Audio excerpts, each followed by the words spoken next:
ఆయన అధికారంలో లేకపోవచ్చు, కానీ ఆయన మాటకు ఉన్న పవరు తగ్గలేదని మరోసారి రుజువైంది. ఎవరనుకుంటున్నారా? అదేనండి, గులాబీ దళపతి, మాజీ సీఎం కేసీఆర్. ఒక్క ఫోన్ చేస్తే చాలు పనులు పరుగులు పెడతాయని సిద్దిపేట జిల్లా కొండపోచమ్మ సాగర్ సాక్షిగా తేలిపోయింది. సార్ ఫామ్ హౌస్కే పరిమితమయ్యారు అని విమర్శించే ప్రత్యర్థులకు ఆయన ఎక్కడున్నా శాసించగలరు, ఆయన స్టైలే వేరు అనేటటువంటి విధంగా రుజువైంది.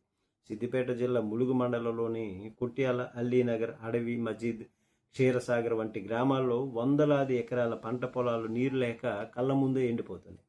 కొండపోచమ్మ సాగర్ నుంచి సంగారెడ్డి ఆలేరు కాలువలకు నీటిని వదులుతున్నా తమ గ్రామాలకు సంబంధించి ఏమాత్రం నీరు రావడం లేదని రైతులు ఆవేదన చెందడం, అధికారుల చుట్టూ తిరిగినా ఫలితం లేకపోవడం, చివరికి డీసీసీబీ మాజీ డైరెక్టర్ అంజన్ రెడ్డిని ఆశ్రయించారు.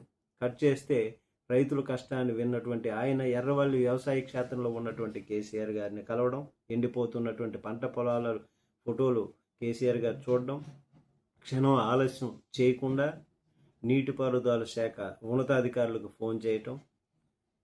వాళ్ళతో ఏమన్నారంటే, రైతు కంట కన్నీరు రాకూడదు, పంటలు ఎండిపోతుంటే అధికారులు ఏం చేస్తున్నారు, వెంటనే నీటిని విడుదల చేయాలంటూ తనదైనటువంటి శైలిలో వారికి చెప్పారు.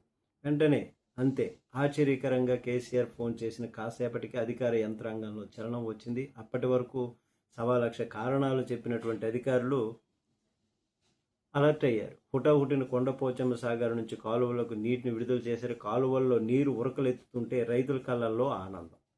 ఈ ఘటన ఇప్పుడు తెలంగాణ రాజకీయాల్లో హాట్ టాపిక్ అయిపోయింది. అధికారంలో లేకపోయినా కేసీఆర్ ఒక్క ఫోన్ కాల్తో యంత్రాంగాన్ని పరుగులు పెట్టించడం పైన సోషల్ మీడియాలో కూడా నెటిజన్లు రకరకాలుగా స్పందిస్తున్నారు. సీఎం సీట్లో ఉన్నా లేకున్నా కేసీఆర్ క్రేజ్ వేరు అంటూ అభిమానులు పోస్టులు పెట్టడం, ఫామ్ హౌస్ని కాదు అధికార యంత్రాంగాన్ని శాసించగలరు, పనులు కూడా ఫోన్ల ద్వారా చేయించగలరు, ఆయన ఎక్కడున్నా ఆయన స్టైలే వేరు అంటున్నారు. మీరైతే ఏమంటారు?